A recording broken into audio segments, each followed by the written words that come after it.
ఒకసారి చూద్దాం ఎవరేమన్నారో ఆనాడు ఆంధ్ర ప్రజలను ఎవరెవరు ఏమన్నారో చూద్దాం ఒకసారి.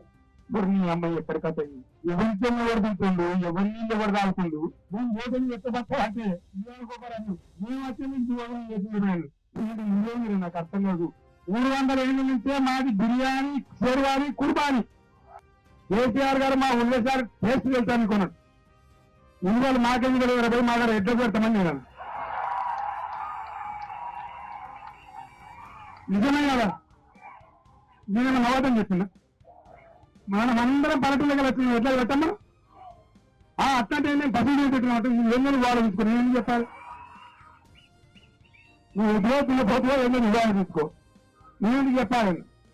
మా నిధులు ఎక్కపోయినా లేదా ఎక్కపోయినా ఏమంటారు దొంగ అంటారు. పట్టి పీడిస్తే ఏమంటారు పిశాచి రాక్షసి అంటారు.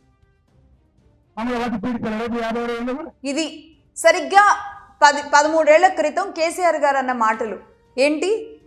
ఉలవచారు మేము ఉలవచారు ఉలవలు తెలుసా అంటే మేమైతే ఇక్కడ దున్నపోతులకి ఎద్దులకు పెడతాం. మరి ఏంటి మమ్మల్ని మీరు దున్నపోతులు ఎద్దులో మీరే తేల్చుకోండి అంటే మరి ఆంధ్ర వాళ్ళు దున్నపోతులు ఎద్దులు అన్నట్ట.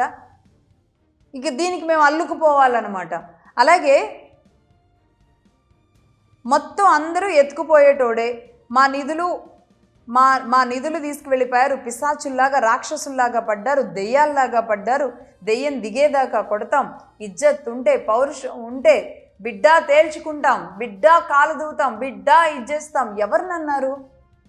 ఆంధ్ర వ్యాపారులను అన్నారా? లేకపోతే ఆంధ్ర రాజకీయ నాయకులను అన్నారా? ఆంధ్ర ప్రజలను అన్నారా? ఆనాడు ఎవరు డిఫరెన్షియేట్ చేసుకోలేదు.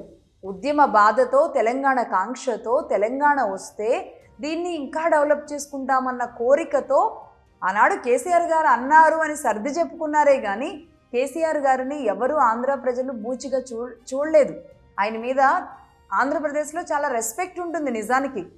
కానీ ఆయన ఏ స్థాయిలో తగ్గించుకుంటూ వచ్చారంటే గడిచిన 5 ఏళ్లలో ఆయనే ఆంధ్ర ప్రజలకి శత్రువుగా ఆయనే తయారు చేసుకున్నారు. కేసీఆర్ గారి అభిమానులు కోకొల్లలు ఉన్నారు ఆంధ్రప్రదేశ్లో. ఇన్ని మాట్లాడిన అప్పటికీ కూడా, ఎందుకంటే ఆయన భాష, ఆయన చలోత్కులు, ఆయన మాట్లాడే విధానం అదంతా మమ్మల్ని తిడుతున్నారు అన్న తిట్టడంలో కూడా ప్రేమ ఎత్తుక్కున్నారు ఆంధ్ర ప్రజలు. కానీ ఈరోజు పవన్ కళ్యాణ్ గారు అన్న ఒక్క మాటకి అసలు సీఎంలు డిప్యూటీ సీఎంలు ఎలా అవుతారో అని జగదీశ్వర్ రెడ్డి గారు మాట్లాడడం, దమ్ముంటే రా తేల్చుకుందాం సింగిల్గా రా అని సవాల్ విసిరే ఇంకో కాంగ్రెస్ ఎమ్మెల్యే ఎక్కడి దాకా తీసుకెళ్తున్నారు దీన్ని. ఒక చిన్న దిష్టి తగిలిందంటే ఈరోజు మరి ఆంధ్ర ప్రజలు ఎంత ఫీల్ అవ్వాలి?